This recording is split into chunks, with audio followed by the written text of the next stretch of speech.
লা ইন শাকারতুম লা আযীদান্নাকুম ওয়া লা ইন কাফারতুম ইন্না আযাবি লাশাদীদ। তোমরা আল্লাহর নিয়ামতের শুকরিয়া আদায় করো, যদি তোমরা আল্লাহর নিয়ামতের না শুকরি করো তাহলে আল্লাহর আযাব কঠিন। আল্লাহ তাআলা তোমাদেরকে সৃষ্টি করেছে, কত সুন্দরভাবে সৃষ্টি করেছে।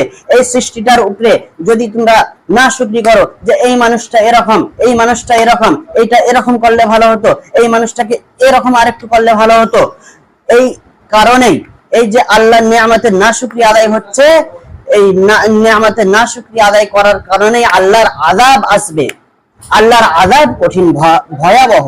এই যে আল্লাহ তাআলা আমাকে দ্বীনি ইলম শিক্ষা দান করার তৌফিক দিয়েছে, এই দ্বীনি ইলম শিক্ষা করছি, এটাও আল্লাহর হচ্ছে একটা নিয়ামত।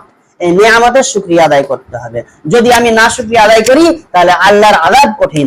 আল্লাহর আরেক নাম কহারও আছে। আল্লাহর এক নাম তো রহমান আছে, রহিম আছে। আল্লাহর আরেক নাম কহারও আছে। আল্লাহর ওই কহার নামের তখন সেই আযাব দেখিয়ে দিবেন আল্লাহ।